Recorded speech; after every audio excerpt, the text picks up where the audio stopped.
Welcome to the arena, where sometimes the hardest part is showing up. My name is Linda McLaughlin. Thank you for being here. Ed Kressy is a published writer and public speaker. He's an active volunteer for organizations that deliver training in entrepreneurism, employment, and personal development to people who are or were incarcerated. He is one of the FBI's Community Leadership Award recipients. He is also a recovering meth addict who at one time lost it all, numerous times. Now he walks the path of recovery and redemption. Thank you for listening. This is episode 7. Ed, welcome. Thank you so much for doing this. I really appreciate you taking the time to speak to me and to share your story with our listeners. It is my pleasure to be here, Linda. Thank you so much for having me. We met through the Akimbo workshops. I learned you had a book, and I have to say it was pretty profound, but I won't preempt it in any way. I wanted you to have the opportunity to share with us the moments that you feel are the most salient, and any sort of lessons learned that you can share would be wonderful. Absolutely. It's great to be here, and for your audience, I'm probably the only person ever who was once arrested by the FBI, then recognized with the Community Service Award by the FBI director. I'm so grateful to God, to the FBI, and to amazing, incredible people in my life, such as you, Linda, and such as Seth Godin, who helped me overcome 20 devastating years of addiction to alcohol, cocaine, and finally methamphetamine for the final 11 years of my addiction. I hurt myself. I hurt the people around me just as much, if not more. I sank from a relatively privileged life of idyllic childhood, college education, career with Genentech. They were a biotech firm. They treated me very well for the 5 years I was there. Thanks to help from others, I had the opportunity to be an amateur kickboxer. I owned a home in San Francisco. I had a beautiful dog. Linda, I could go on and on about the incredible blessings that life brought me. All along, I was a person addicted to drugs. I harbored deep resentments towards myself for a number of reasons. Chief among those reasons, I resented myself because I never pursued my childhood dream of becoming a writer. Never did that. Instead, I pursued material things. Nothing wrong with material things, yet I found through very hard experience and tough lessons that material things, as great as they may be, do not substitute for achieving one's dream. In the year 2007, I had taken all those things, a home, the beloved dog, the motorcycle, my Jeep. I took all of it and put it in a glass pipe and smoked it away. I was living in a flophouse hotel with a little sink in the corner of my room. In that sink, I would ash my cigarettes. I would wash my clothes. I would urinate. This was my life. I hadn't showered or brushed my teeth in months. I would shamble the sidewalks and lurk in doorways, engaged in screaming matches with people who weren't even there because I was in methamphetamine psychosis. I heard disembodied voices claiming to be the work of an FBI conspiracy that had enrolled all my family and friends and former employees in a plot to pin 9/11 on me because I'd inadvertently befriended a 9/11 hijacker. I'd thrown away my life savings and was cheating welfare. I'd take food stamps and traded them and bought steaks at the supermarket. Traded the steaks to my drug dealer for meth. These are the depths to which I sank. 13 years ago yesterday, I found the strength to get clean for good. Incredible people inspired me along a path of community service, of spirituality, of self-improvement. That's how eventually I ended up going from immersed in deep, detailed conspiracy theories around the FBI to shaking hands with the director of the FBI, receiving a community service award. I'm so grateful to the FBI because they recognize my work with persons who are or were incarcerated and turning their lives around through employment and entrepreneurism. The FBI recognized my work with others who struggle with addiction the way I struggled. So many individuals and organizations along my path helped me. think my story above all proves that second chances benefit receivers, people like me. Yes, we benefit, yet second chances benefit the givers just as much, if not more so. Point being, society gave me a second chance, and I'm fortunate to be able to use that second chance to do something to help society. I want to just take you back a minute. Where did it start? What did your childhood look like? I grew up in the verdant woods of Massachusetts, had so much provided to me. And this is one of the most important transformations in my life. I came to realize that society gave me unfair advantages because of, let's face it, the color of my skin. My socioeconomic background is relatively privileged. For these reasons, I was given unfair advantages. This might seem obvious to say or to hear, but it's different when you live it. I got a chance to live it. I got a chance when I started working with our sisters and brothers who are or were incarcerated to really experience at a profound level just how unfair were the advantages society gave me as a privileged white male. To get back to your question, all these things that society gave me, all these things ended up not really meaning that much. And I threw them all away to addiction.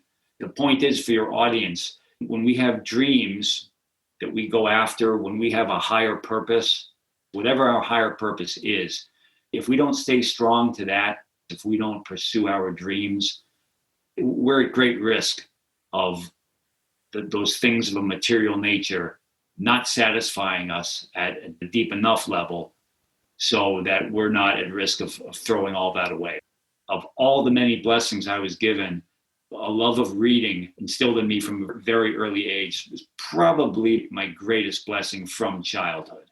To picture my house without books, it's like picturing it without shingles or a roof or floorboards. Books were such an integral part of my life.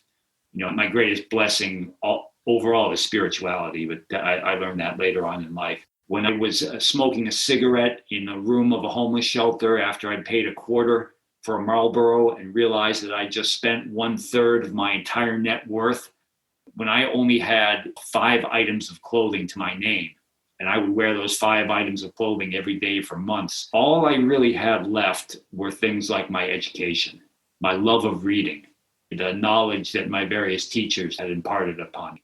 Yet that was enough. That was enough to guide me to a place along a spiritual pathway, along a path of service to others. And these were the things that rescued me.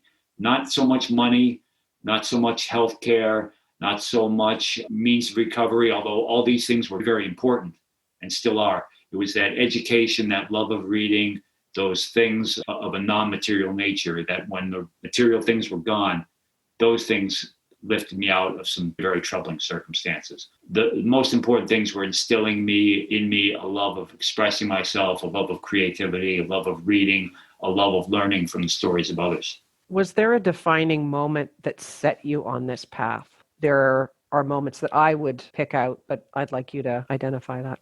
What's one moment that jumps out? And I don't mean to turn the tables. Is there something that jumps out in your mind? I think the moment that jumped out to me is the picture of you having that first drink at your aunt's wedding. It's that introduction, that feeling of being relaxed and able to fit in, and people are paying attention to you because maybe you're funnier or more animated than you normally are. And that moment of realizing you can fit in or become this other person as a result of the alcohol seemed to be the moment where you made that connection in your mind between the alcohol and acceptance. Yes, well, you put it very eloquently.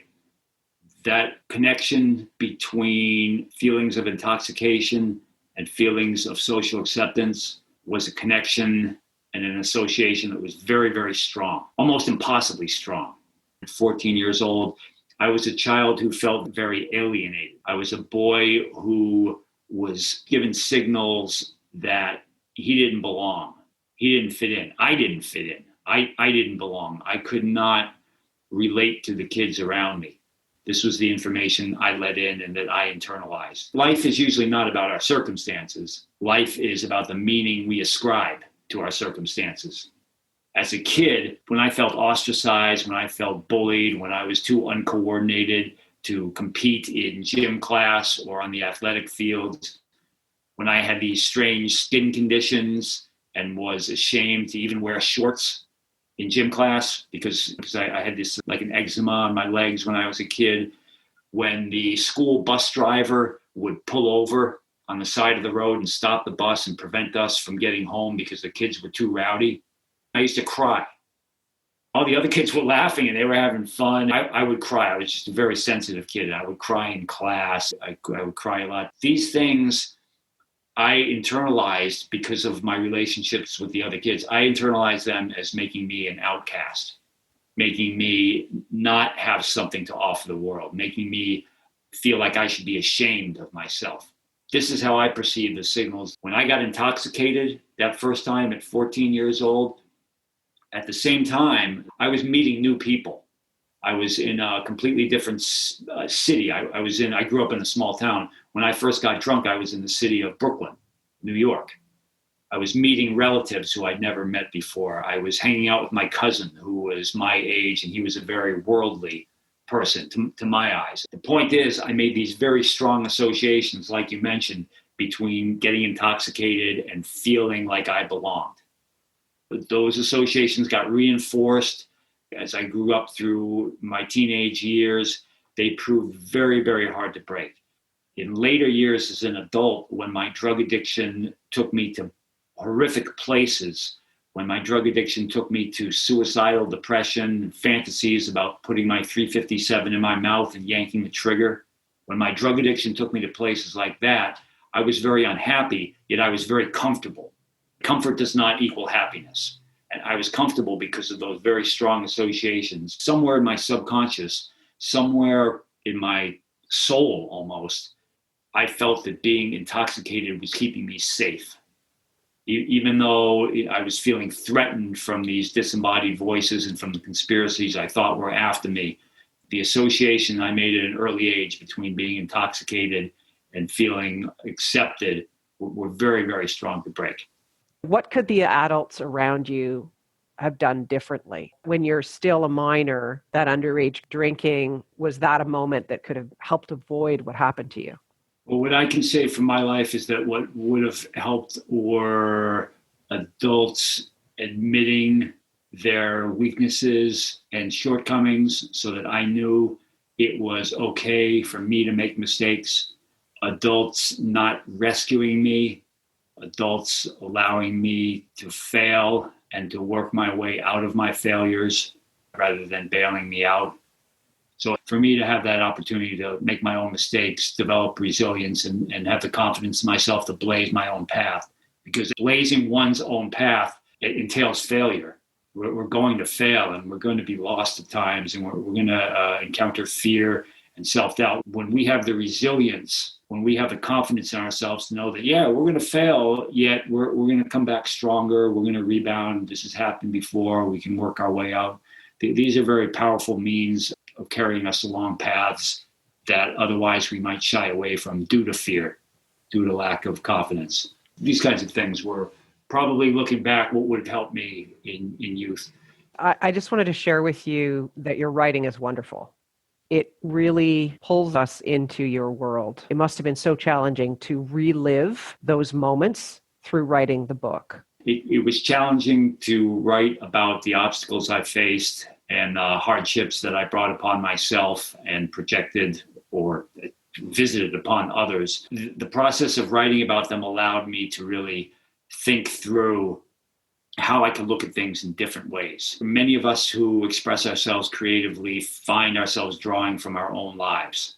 We put ourselves out there on the page or on the canvas or on the website. We often need to resolve things about our life. So in my case, for example, there were people very close to me whom I deeply resented, deeply resented. These were close members of my family because I believed they were pressuring me to go off on a career path and return to my biotech field and earn my six-figure equivalent salary. There were people who were discounting my work as a volunteer. What it forced me to do was think of the other side of the person. It forced me to think about how much was I interpreting what this person was saying and doing. It forced me to re-examine the lenses and the filters that I was using to see this individual and the world around me. This was one way that, while reliving my experiences was very painful, very challenging, and brought up a lot of fear, one thing that's true is that something's got to change. Because if nothing changes, then nothing changes. The other thing that's true is if we're unhappy, it's probably not others or the world that's going to change, even if others should change or the world should change, quote unquote should. We have to change. It's whatever's in our heart, be it resentment, be it negativity, be it anger, whatever's in our heart, it doesn't matter so much how it got there. It may not be our fault that our hearts get filled with resentment, anger, and negativity. It may not be our fault, but it is certainly our responsibility, or at least for your audience's consideration, consider it's our responsibility to change what's in our heart. And expressing ourselves creatively, the fear it brings up, the grappling with the inner critic, the thoughts of what are people going to think, how am I going to be perceived? When we go through that creative process, we're like that butterfly emerging from a cocoon. And the butterfly, if you've ever seen a butterfly coming out of a cocoon, that thing is struggling, man. The butterfly is struggling and struggling and fighting to free itself from that cocoon. And you just want to help the butterfly. What we realize is it's that struggle to free itself from the cocoon that gives the butterfly's beautiful wings with their blazing colors the strength to fly. For a person engaged in a creative process, if you're anything like me, you're going to grapple with insecurities. You're going to grapple with self-doubt. You're going to grapple with criticism. A lot of it may be justified. A lot of it may be true. Yet your struggle through the creative process is making you into that butterfly with its beautiful wings.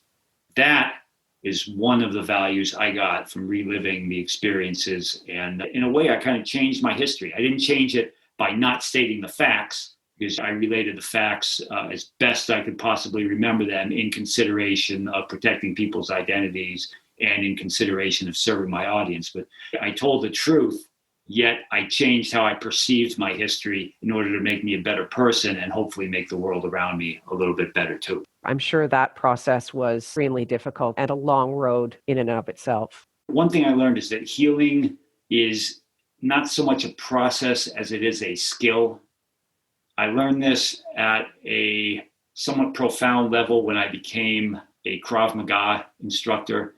Krav Maga, for those who might not know, it's an intense, high contact, very physical means of training for self-defense. It's what the Israeli military uses, and they applied Krav Maga to a civilian platform, which is what I learned. The point is, I would get hurt. I would get hurt a lot. I was a relatively old guy when I got into Krav Maga. I would train for 2 or 3 hours a day, 5 or 6 days a week. I remember I would get poked in the eye, and I couldn't see out of my eye for a week. I got my ribs, for months and months. I had my knee. I never missed a single workout because of an injury. Not once in years and years of training with people who were very skilled and very accomplished. I never missed a workout because I learned how to work through injuries. I was forced to learn how to compensate and how to develop the skill of healing. So I could go and train and avoid using the injured body part. I could train in other ways. I learned to compensate. I learned to be resilient. We, I believe, can do the same thing when it comes to psychological trauma. We can still be psychologically traumatized, yet we can use adversity to our advantage. We can not only triumph over adversity, but we can use adversity as our ally. The healing that we undertake, the improvements we make in ourselves and to the world around us are that much greater when we do them because of adversity. Martin Luther King says people are not tested in times of comfort and confidence. It's through times of chaos, and that adversity brings out our character. There's no better time than now. We have political polarization, pandemic, poor perceptions of policing here in the States and elsewhere. We don't have to look very far to find adversity. Despite that, I learned we can really turn adversity to our advantage. When you think about it, it's funny. We often pay people and we spend our time to have them visit adversity upon us. You think of your trainer at the gym or your yoga instructor, whatever. So we pay people to visit physical adversity upon us, yet we curse the universe when the universe gives us adversity for free.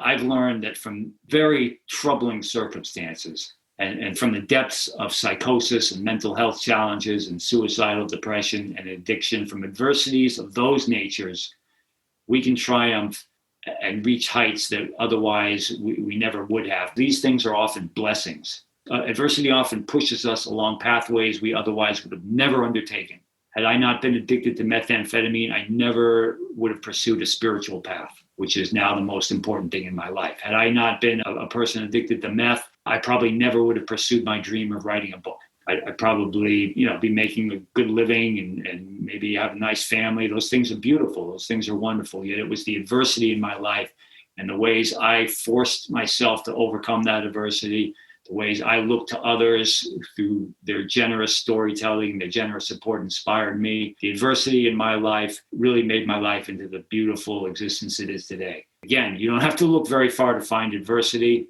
and you also don't have to look very far to find stories of people who used their adversity to bring their lives and the lives of others to new heights. It's a great message. Well, I'm pleased that those many times when you considered taking your life that you didn't, because it would have robbed me of the opportunity to actually meet you and have this conversation. So I just want to say thank you so much for sharing your experiences. Congratulations on 13 years sober. I'm truly humbled to speak to you and really grateful for your time. Thank you so much. I'm grateful to have been part of your show. It's awesome. Thank you. Ed's memoir is called My Addiction and Recovery. Just because you're done with drugs doesn't mean drugs are done with you. It's available on his website, edkressy.com, EDKRESSY.com, or it's available on Amazon. There's also a link in the show notes. 10% of the author's profits go to Defy Ventures, the organization who helped him and where Ed now volunteers. Thank you for listening. Please subscribe, and if you feel someone else might benefit from listening to this podcast, please share it. Leave a rating or review wherever you listen to your podcasts. I look forward to sharing my next guest's quest to bridge the racial divide in the U.S. We'll be speaking the day after the 2020 U.S. election. Until next time, I'm your host, Linda McLaughlin in The Arena.